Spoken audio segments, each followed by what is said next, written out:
So, Eric, have you heard about the 825-pound woman who cannot return home due to her being considered a fire hazard? No. So this takes place in Wayne, Michigan. Her name is Wania Bates. She's 33. She says that she's been denied re-entry into her 8th floor apartment at Westchester Towers due to being a fire hazard, as she currently weighs more than 800 pounds. And this is really sad because we're gonna go into a little personal detail, because I know everybody's probably like, well, how does a person amass that amount of weight? So she explains that she gained more than 200 pounds after watching her boyfriend get murdered in 2018, and fear overtook her, causing her to board up at home. And she said it put her in a bad space to where she literally trapped herself in her own body. This is very sad. And the article states her weight caused her to develop lipophonia, a buildup of fluid in her legs that caused bed sores, and that got so bad it felt like knives being turned constantly in her limbs. So she called 911. It took 15 paramedics and firefighters to get her out of the apartment through the elevator after she declined to be tied to a rope and taken out the window. She says she was scared to Fox 2 News. She was taken to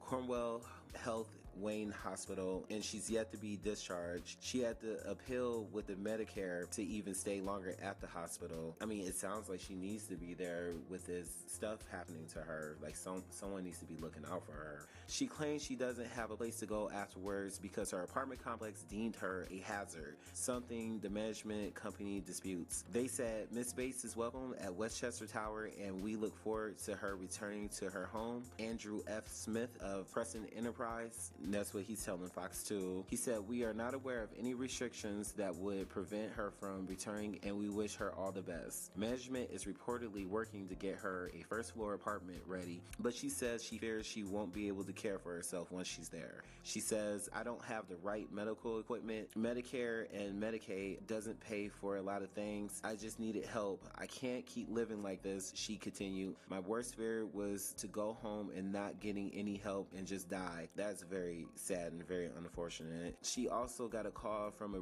rehabilitation center in Ohio that is starting a realistic unit, and they want me to come out there, she told the outlet. Bates is hoping she'll one day be able to walk again and to go outside and just be able not to be a burden on her family anymore. She's been relying on her 53-year-old mother for help recently, and it says that she's just hopeful for the future. I personally didn't, you see bigger people, and the challenges being a bigger person, but I for one never would have thought that weight would be considered like a fire hazard. But seeing how she lives on the 8th floor and seeing how many people it took to get her out, I can understand.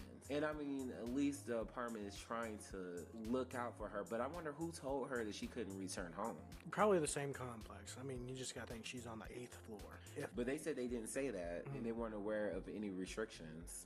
So I'm like, where did she get this information? Or you think maybe one of like the paramedics or like the firefighters told her that? Because that was my first mind when I was initially like looking at the story. I mean, if the apartment complex, for one thing, I do cheer them for being that accommodating, because you're offering this, woman that cannot move very well, floor on the, at least a room on the first floor. That's very accommodating. You're right. And they didn't have to